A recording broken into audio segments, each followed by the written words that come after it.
This is the Atom by CRKD. It's a multi-platform controller that can fit not only in the palm of your hand, but also in your pocket's pocket. Let's check it out.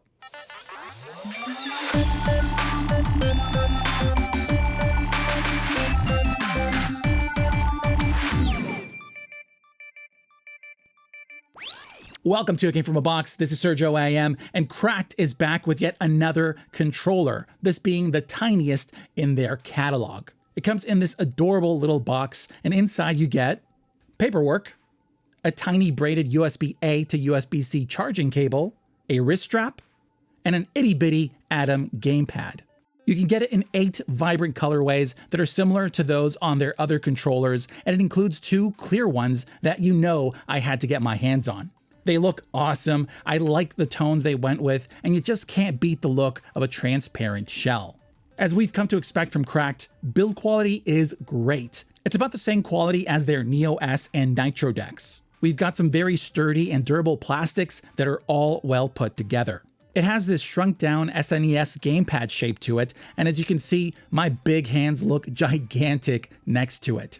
So in use, it's clearly not as ergonomic as a full-size controller, but it's usable. The main issue is when you have to juggle movement with those top shoulder buttons because it can sort of slip away from you. This makes sense at this size, but one thing that would have helped would be putting texture on the back of it, like on their Nitro deck grips. Clearly, I'm nitpicking here because you're honestly not picking this up for ergonomics. On here, they managed to cram a decently sized D-pad.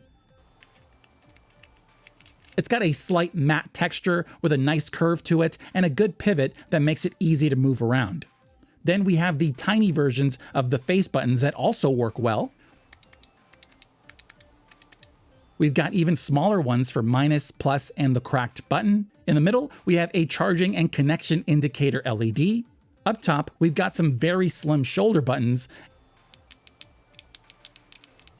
And although there's no room for triggers, we do get these very small buttons for ZL and ZR.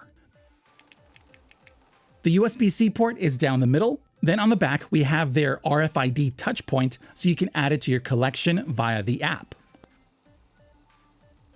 Also back here, we have a reset button and a lanyard loop off the corner so you can attach it to all sorts of stuff. I definitely recommend using the wrist strap because you don't want to drop and lose this little guy. Now, I know some of you are going to ask, so yes, it is similar to 8BitDo's Zero 2 and Micro gamepads. Although the Atom shape is similar to the Zero, it's actually smaller and it goes further with those ZL and ZR buttons up top that the Micro has. But the Micro is slightly bigger, which gives it enough room for a dedicated screenshot button and a mode switch underneath. Even then, the Atom can still tackle those 2 features via shortcuts while being the tiniest of the 3. Now let's talk features. So it's wireless via Bluetooth, and it has an 8 to 10 hour battery that, as you can see, takes up most of the space inside. You can top it off with the USB-C port up top, and yes, you can also use it in wired mode to eliminate that input lag.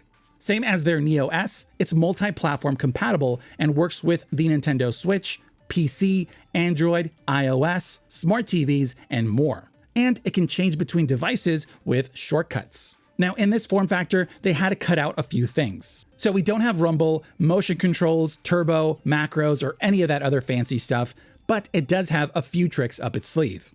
On the Nintendo Switch, the CRKD button is our home button that, yes, can wake the Switch. And you can screen capture by holding the minus and plus buttons together. Yes, you can also hold it to record a clip, but I found that in use, it can activate those buttons, which can get in the way of your screenshot. Next, although we don't have analog sticks, they do give us the option to make the D-pad act as either the left or right sticks with shortcuts, and that helps make it compatible with more games.